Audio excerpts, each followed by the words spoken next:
آج ہر سینیٹر، ہر M N اے کو میں کہتا ہوں، وہ پی ٹی آئی کا ہو، وہ جے یو آئی کا ہو، وہ پی ایم ایل این کا ہو، وہ پیپلز پارٹی کا ہو، تاریخ کا آپ سے تقاضا ہے، ضمیر کا آپ سے تقاضا ہے کہ اس کالی آئینی ترمیم کا ساتھ نہ دیجیے۔ پاکستان کے عوام کی حرمت قائم رہنے دیجیے، آئین کی حرمت قائم رہنے دیجیے۔ اعوذ باللہ من الشیطان الرجیم۔ آپ سب دوستوں کو آج ہم نے یہاں زحمت دی ہے۔ میں سمجھتا ہوں یہ پاکستان کی ایک انتہائی ایک تاریخ گھڑی ہے۔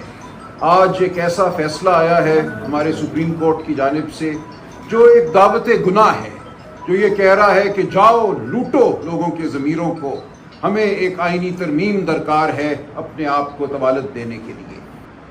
تو اب آپ دیکھیے یہ ریاست کہاں جا رہی ہے۔ ساتھ یہ لکھ دیا گیا کہ اگر کوئی ملٹری کورٹ، ملٹری عدالت کسی کو نوٹس جاری کرتی ہے، کسی کی گرفتاری کا حکم دیتی ہے، کسی کی ذات کے حوالے سے کوئی کارروائی کرتی ہے، کوئی آرڈر پاس کرتی ہے، تو ہائی کورٹ اس معاملے کو نہیں دیکھ سکیں گے۔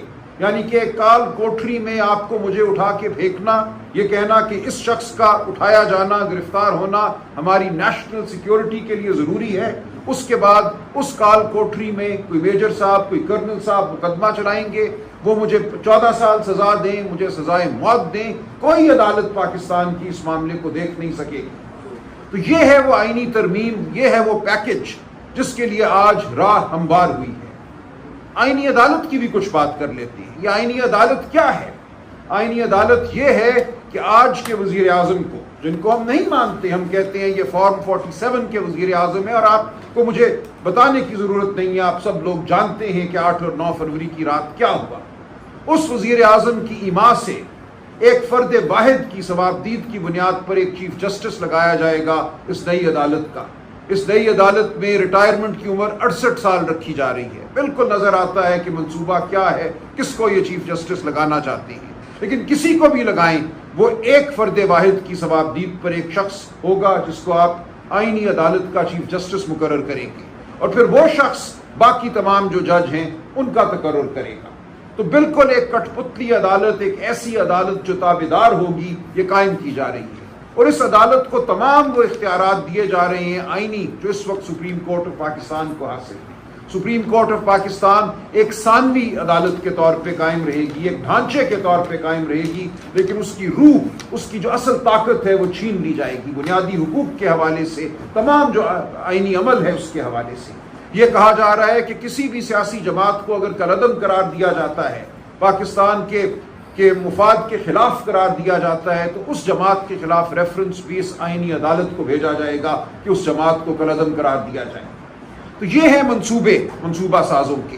اور آج کا جو فیصلہ آیا ہے 63A کے حوالے سے، اس کا ایک سیاق و سباق ہے۔ یہ فیصلہ آئے ہوئے 2 سال اب گزرنے کو آئے ہیں۔ 2022 میں یہ فیصلہ آیا تھا۔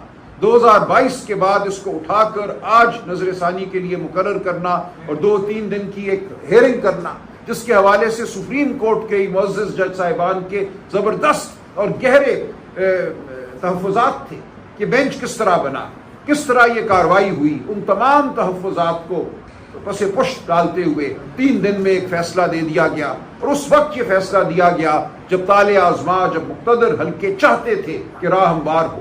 ایک دفعہ وہ پسپائی دیکھ چکے، ہمارے غیور ایم این ایز اور سینیٹرز نے ان کا ساتھ نہیں دیا، ہم اب بھی امید رکھتے ہیں کہ ان کا ساتھ نہیں دیں گے، اس کالی ترمیم کو پاس نہیں ہونے دیں گے۔ ہم مولانا فضل الرحمان صاحب کا بھی بہت شکریہ ادا کرتے ہیں، انہوں نے یہ نہیں ہونے دیا، وہ ثابت قدم رہے۔ آدمیت کی حرمت اس ملک میں قائم رہنے دیجیے۔ اگر آپ اس ترمیم کا ساتھ دیتے ہیں، آپ آنے والی نسلوں کی نظروں میں معتوب ٹھہریں گے، آپ نسلوں کے مجرم ٹھہریں گے۔ مجھے یہ کہنے میں ذرا بھی کوئی تامل نہیں ہے۔ یہ ایک جرم ہے جو ہونے جا رہا ہے انسانیت کے خلاف، پاکستان کے خلاف، پاکستان کے آئین کے خلاف۔ اس جرم کا حصہ نہ بنیے، اس جرم کو روکیے۔ میں آپ سب سے اپیل کرتا ہوں جو میڈیا کے دوست ہیں، اور آپ کے ذریعے پورے پاکستان سے اپیل کرتا ہوں کہ اب نکلو۔ اب نہیں نکلو گے تو کب نکلو گے؟ یہ وہ لمحہ ہے جو ہماری زندگیوں میں آیا ہے، ہماری تمام زندگی میں سمجھتا ہوں چلتے چلتے اس لمحے آ کر آج رک گئی ہے۔ آج ہمیں فیصلہ کرنا ہے ہم کہاں کھڑے ہیں، ہمارا ضمیر ہمیں کیا کہتا ہے، کیا کوئی ضمیر ہے بھی ہمارا یا نہیں ہے۔ ہم نے آج تک جو کچھ زندگی سے کھٹ پایا، ہمارا علم، ہماری دانش، ہماری فکر، وہ آج ہمیں کہاں لا کر کھڑا کرتی ہے؟ ہم کس طرف کھڑے ہوں گے, تاریکی کی جانب کھڑے ہوں گے یا روشنی کی جانب کھڑے ہوں گے. فرق بالکل واضح ہے, اس میں کوئی آج ابہام نہیں ہے. آج وہ لوگ ہیں جو اپنی کسی چھوٹی چھوٹی منفعت کی خاطر پاکستان کے آئین کو پامال کرنا چاہتے ہیں. حکومت, وزارت عظمیٰ, یہ کیا چیزیں ہیں؟ یہ کچھ بھی نہیں ہیں.